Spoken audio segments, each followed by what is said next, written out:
My first tip is to have something playing in the background while you're doing surveys.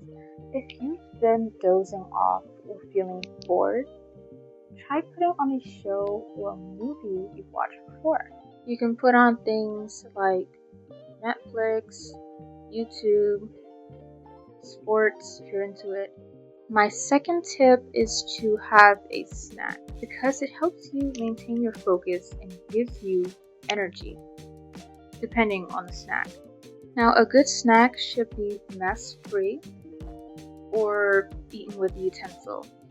Now, my third tip is walking around or walking in place. This may sound a bit weird, but it works.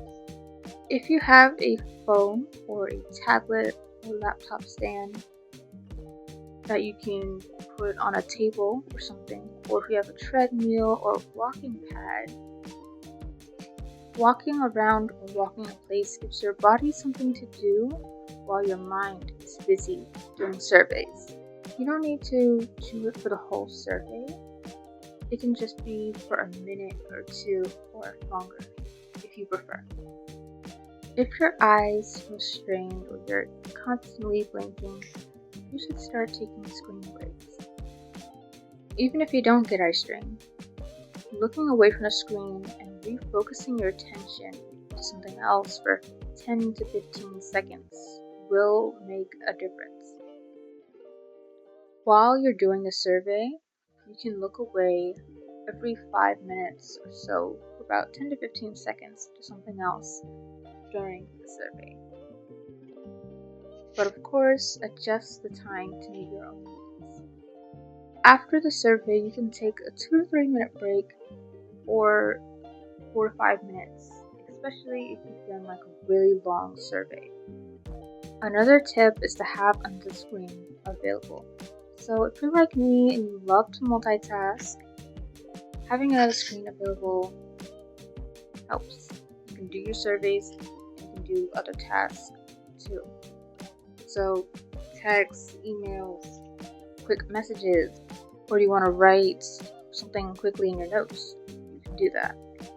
But as long as they're small tasks, because you don't want to be distracted from the survey. But as long as it's small tasks, because you don't want to be distracted from the survey. Then it'll end up being longer than you thought.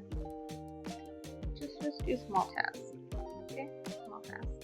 My sixth tip is to set a timer. So let's say you're taking a survey, 25 minutes, and you set a timer for 25 minutes. When the timer goes off, you'll know when you should be almost done or you're already done the survey. Keeping track of how long the survey will take you can help you from the question of, oh my goodness, when is it going to be over? Put on a timer and you'll know. Another tip is to reward yourself. Survey taking doesn't have to be boring, it can be fun. So reward yourself. You can even do a challenge. For example, every survey I finish, I get one cookie or whatever reward I want, like a cookie, granola bar, or if I finish 2 or 3 surveys, before lunch, I can make myself a sub or my favorite dish. Or I can even watch a TV show or movie. You can even change it up. Try it out, see if it works. With those tips, you don't have to do just one.